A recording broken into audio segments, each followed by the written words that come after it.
Life's end. Isn't it beautiful? It's almost tragic. When life ends, it gives off a final lingering aroma.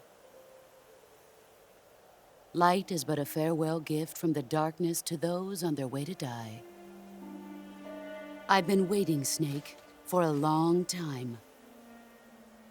Waiting for your birth, your growth, and the finality of today. Boss, why are you doing this? Why?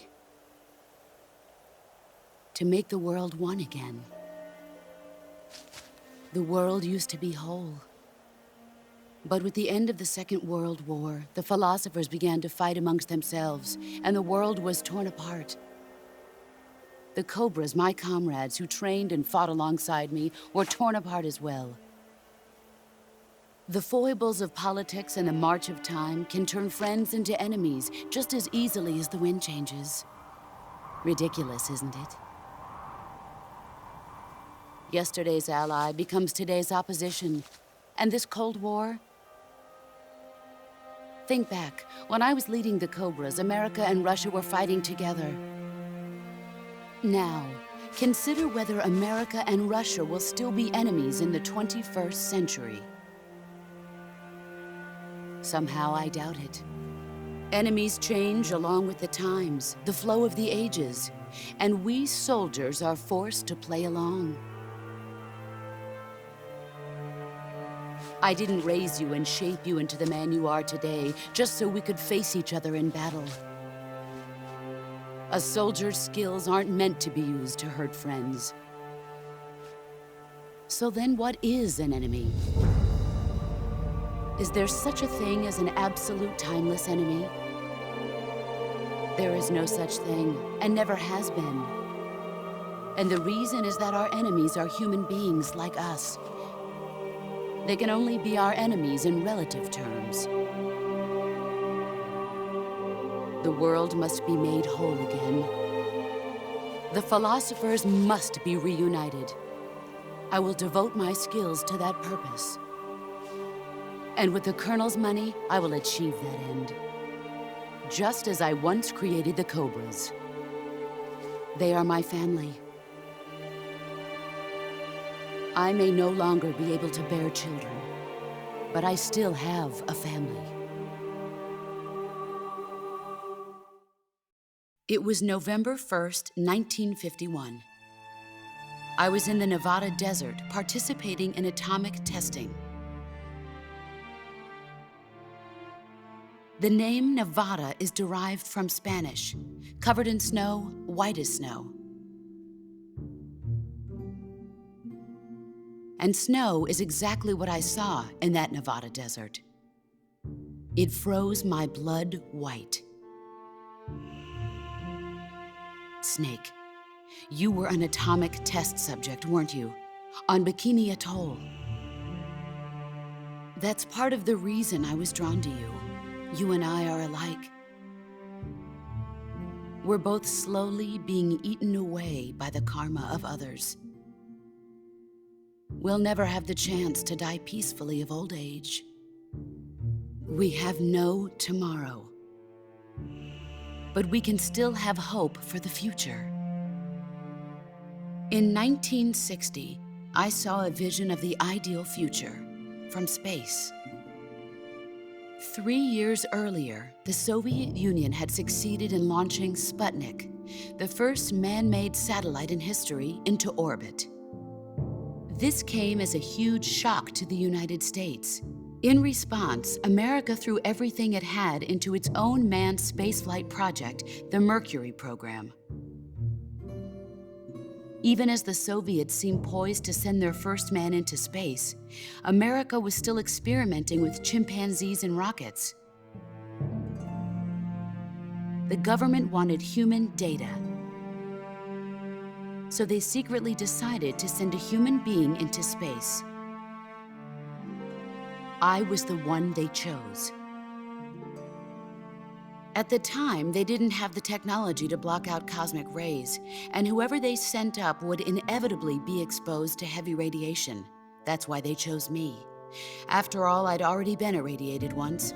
Of course, you won't find any of this in the history books. I could see the planet as it appeared from space. That's when it finally hit me. Space exploration is nothing but another game in the power struggle between the US and the USSR. Politics, economics, the arms race, they're all just arenas for meaningless competition. I'm sure you can see that, but the Earth itself has no boundaries. No East, no West, no Cold War. And the irony of it is, the United States and the Soviet Union are spending billions on their space programs and the missile race, only to arrive at the same conclusion. In the 21st century, everyone will be able to see that we are all just inhabitants of a little celestial body called Earth. A world without communism or capitalism, that is the world I wanted to see. But reality continued to betray me. In 1961, I was sent to Cuba, to Bahia de Cochinos. It was part of a CIA-sponsored invasion under the guise of taking Cuban exiles back to their country. But the US government betrayed them. Our weak-kneed president held back their air support. Defenseless, the exiles were annihilated by the Cuban army. All I could do was watch in silence. I was set up by the very country I'd sacrificed so much for, by the very government I dedicated my life to defending. I was driven from the surface world, and I went underground. Then, 2 years ago, I faced the Sorrow, my old comrade in battle. He was my friend. But one of us had to die. I was left with no choice. The Sorrow gave his life for me. There is no enmity between us. One must live, and one must die. That was the mission. The ones who gave me that mission were the philosophers. Early in the 20th century, the true holders of power in the United States, the Republic of China, and the newly formed Soviet Union gathered together in a secret meeting that would later be known as the Wiseman's Committee. The secret pact they formed there marked the beginning of the philosophers. But the last of the original members died in the 1930s. After that, the organization began to run out of control, and the Wiseman's Committee degenerated into a mere shell of its former self. The philosophers of today have no sense of good or evil. Their influence extends to countries and organizations involved in every aspect of every war. They have become war itself. That's how they operate. The sacrifices of war cause a shift in the times. This shift leads to renewed conflict, and in turn triggers the next war. Like a nuclear chain reaction, each conflict sparks countless others, forming an endless spiral that will continue on for eternity. Do you understand what I'm saying, Snake? By consuming me and you, the philosophers intend to keep that cycle going forever. It was my father who explained all of this to me. He was one of them. You see, I am the last remaining child of the philosophers. But after he revealed the truth, my father was killed by that same shapeless, formless organization. And my father isn't the only thing the philosophers have taken from me. In June of 1944, the Cobras and I took part in the landing at Normandy. We'd been given a top-secret mission to locate and destroy enemy V-2 rocket installations. I was pregnant at the time. The Sorrow was the father. I gave birth on the field of battle.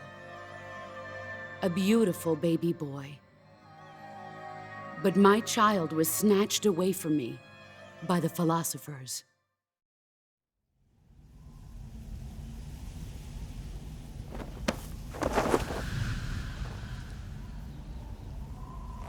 Look at this scar. This is proof that I was once a mother. I gave up my body and my child for my country. There is nothing left inside me now. Nothing at all. No hatred, not even regret.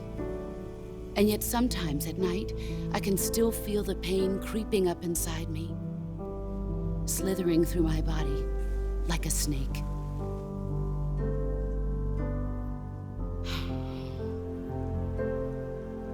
I've never talked this much about myself before. Thanks. Thanks for listening to me.